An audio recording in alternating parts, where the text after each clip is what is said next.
बनना है? सपना तो है बट सपना है पुलिस बन व्यवस्था बहुत गलत है बिहार में। बिहार में। तो आप लोग पूर्व और सैनिक हाथ जोड़ के कह रहे थे कि क्या कर रहे हैं सर, काहे ऐसा कर रहे हैं, इस लड़का के साथ ही आर्मी में भी है, आप उसको काहे ऐसे घसीट रहे हैं, काहे वर्दी वाले को उस चिता पर, उस शेर के वर्दी वाले पर हाथ डालते हुए? औकात नहीं है आपकी। किसी भी संवैधानिक लोगों के खिलाफ बोलने से पहले एक बार संविधान की जय करना बहुत जरूरी है। मैं उसी संविधान की बात कर रहा हूं जिसके रचयिता बाबा साहेब भीमराव अम्बेडकर ने कहा है, शिक्षा वो शेरनी का दूध है जो पी लेता है वो दहाड़ते रहता है।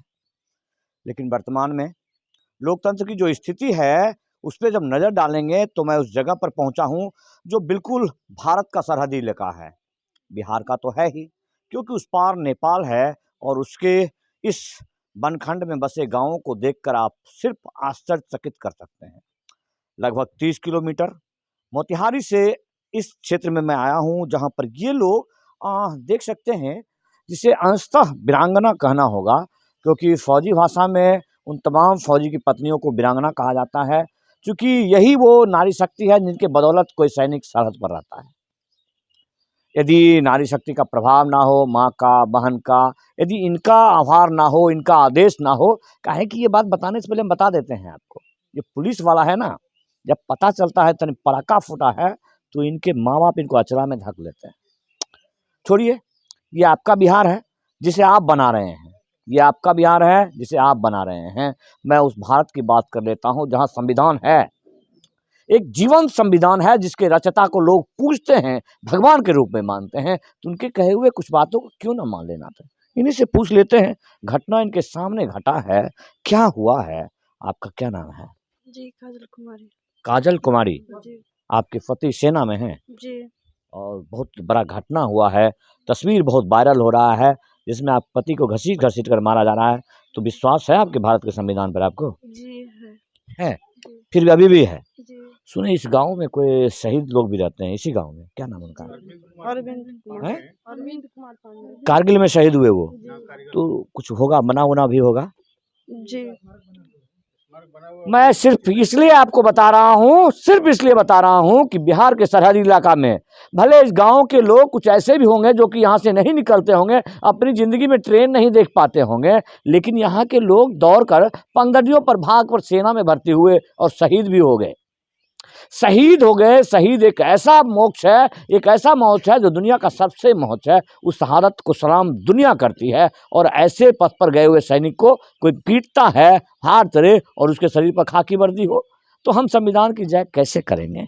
तो पुलिस वाले थे, एकदम पुलिस वाले थे। आप पहचानते थे पुलिस वाले थे? जी जी जी। कैसे कैसे? आप लोग भी थे साथ में?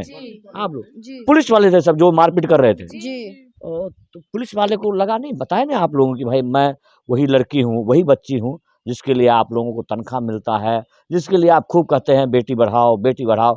अब पढ़ने जा रही थी आप कहीं एग्जाम देने, जी। तो ये सब बताया नहीं क्या उनको, पुलिस वाले को?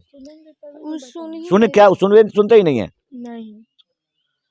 अब आपके बिहार की बात कर रहा हूँ मैं, नीतीश बाबू, डीजीपी साहब आप आए हैं, भट्टी साहब की गूंज उठी हुई है। लेकिन देख लीजिए, ये बच्चियां हैं जो बच्चियां की हो सकता है कि कल आपके पुलिस में भर्ती होने के लिए जी जान से, क्या कि गरीब हैं। इलाका देख लीजिए इलाका को, ऐसा इलाका है सुदूर देहात जिसे कह सकते हैं, जहां के लोग एकदम इतने समान हैं जिनके लिए पुलिस में जाना ही सौभाग्य की बात हो सकता है। इनमें से हो सकता है कुछ बच्चियां पुलिस में भी जाएंगी, लेकिन ऐसे पुलिस ना बने तो अच्छा है। पुलिस बनने का मन है पुलिस में? जी पुलिस में बनना है, सपना तो है बट सपना है पुलिस बनने का। जी तो फौजियों को पीटने वाला पुलिस किस लिए हो? ऐसा नहीं होना चाहिए। ऐसा नहीं होना चाहिए था। जी। तो अब आप क्या मांग करते हैं? नीतीश कुमार को क्या कहना चाहते हैं? मुख्यमंत्री जी हैं, कहते हैं लोग उनका सुशासन का राज है। सुशासन के राज में पुलिस ऐसा कैसे हो गया कि फौजी को पीट दिया? क्या कसूर था उनका? जी हम यही चाहेंगे कि मेरे पति के न्याय मिले और उनको सजा मिले, जितेंद्र सर के। जितेंद्र जी को सजा मिले। जी न्याय मिलने का अर्थ ये है कि अदालत में केस लंबित है। मैं उसी अदालत की बात करता हूं जिसके सर्वोच्च पद पर बैठे हुए जस्टिस बीएन खरे साहब ने कहा था, यदि आपके पास पैसे नहीं हैं तो अदालत की तरफ देखना भी गुनाह है।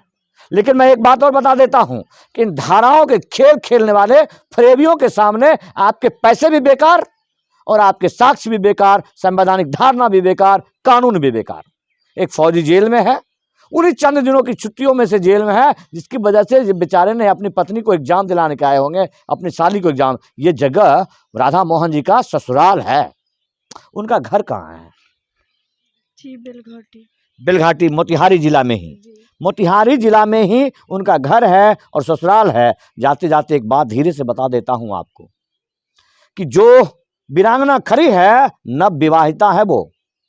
अब आस्था और विश्वास के समंदर में गोते लगाइए, आप अपने आप को कोसिए जरा, कुछ चूड़ियां खरीद लीजिए। जो तमाम मर्द लोग हैं जो कहते हैं कि हम पुष्प की अभिलाषा गाते हैं, चाह नहीं मैं सुर वालों के गानों में गूथा जाऊं, चाह नहीं प्रेमी माला के बिंद प्यारी के ललचाऊं, चाह नहीं देवों के सिर पर चढ़ूं और फिर इटलाऊं, मुझे तो लेना बनवाले उस पथ पर देना रुपए। कौन सा पथ जी?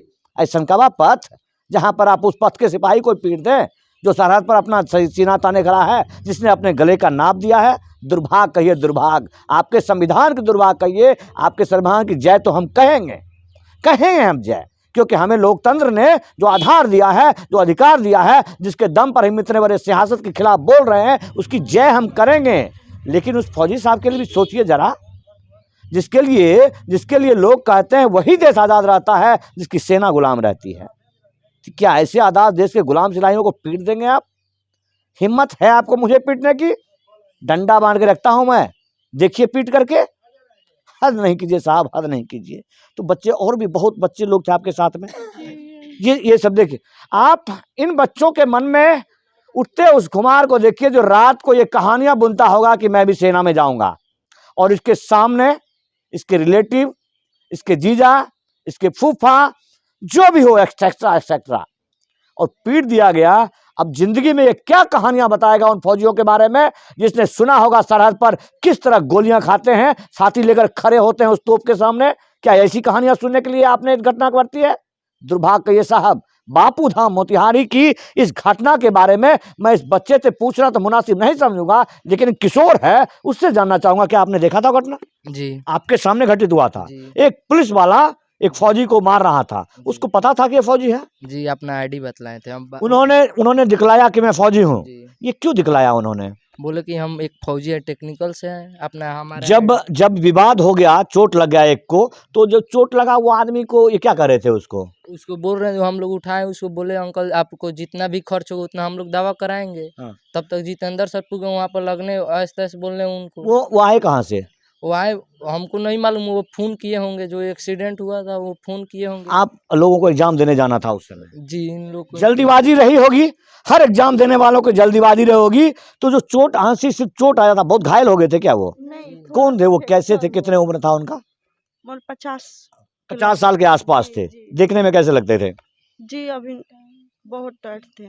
मतलब कोई बहुत बुजुर्ग आदमी या ऐसा कुछ नहीं था, नहीं। और वो चल फिर सकते थे। जी। फिर भी आप लोगों ने कहा कि हम उनका ट्रीटमेंट करवा देंगे। जी जी मानवता फौजियों में तो होता ही होता है, मानवता फौजियों में होता ही होता है। यदि मानवता नहीं होता तो मैं ये 300 किलोमीटर मोटरसाइकिल चला के नहीं आता। लेकिन आप में मानवता मर गई है तो उसको जिंदा कीजिए साहब। सर पे जो टोपी है ना, उसमें लगा हुआ बैच कसमे हैं, कमर पर जो बेल्ट है ना, उस बेल्ट में कसमे और बादे रहते हैं। सिर्फ तनख्वाह लेने के लिए और रोड पर खड़ा होकर वसूली करने के लिए आपको वर्दी मिली है, तो मुबारक हो ऐसी वर्दी। तो सोच लेंगे हम आपको वसूली करते समय। आपने एक ऐसे व्यक्ति को जो अभी बिल्कुल रिक्रूट है, सेना में ज्वाइन किए हैं, अभी अभी शादी किए हैं, बेचारे को इतनी जानकारी थी कहाँ कि आपसे उलझ जाए।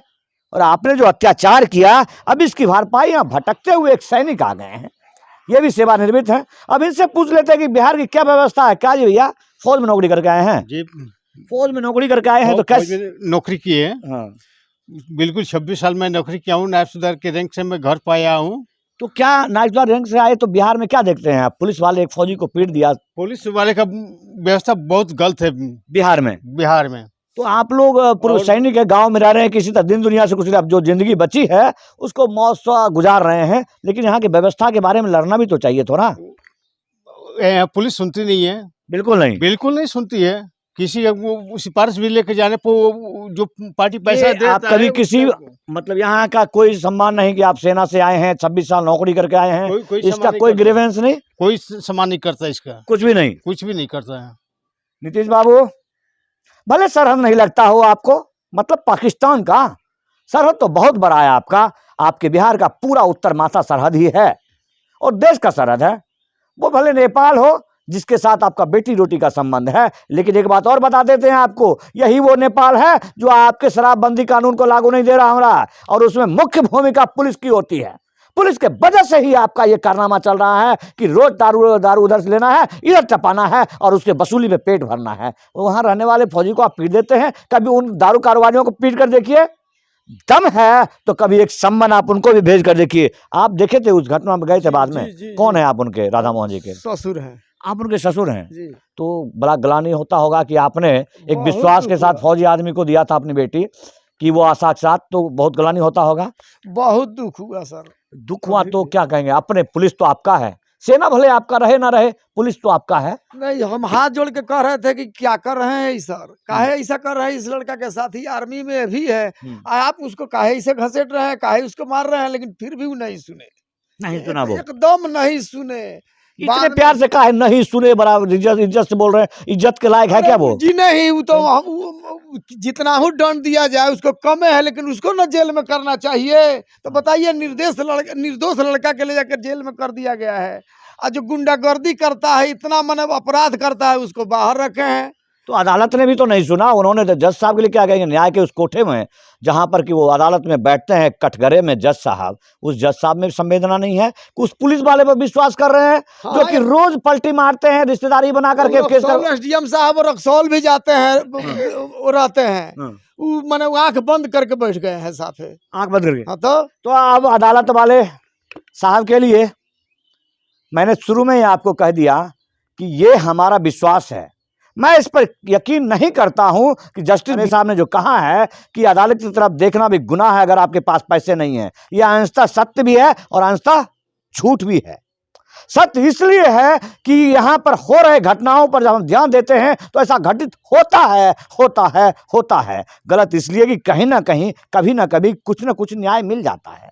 इसी आशा और विश्वास के साथ भट्टी साहब, नीतीश कुमार जी, आपके लिए ये सीख होगा, एक वरदान हो जाएगा यदि आज आप उस पुलिस वाले को फांसी के कटघरे पर चढ़ा देते हैं तो, एक सरहद के सिपाही पर हाथ उड़ाने के जुर्म में।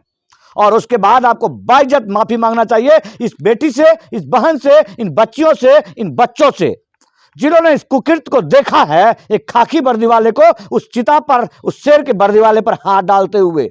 औकात नहीं है आपकी, औकात नहीं है। बहुत दागदार वर्दी है आपका, बहुत दागदार वर्दी है आपका, और आप कहते हैं कि आपके साथ ऐसा अन्याय हो जाए। हद नहीं कीजिए साहब, हद नहीं कीजिए।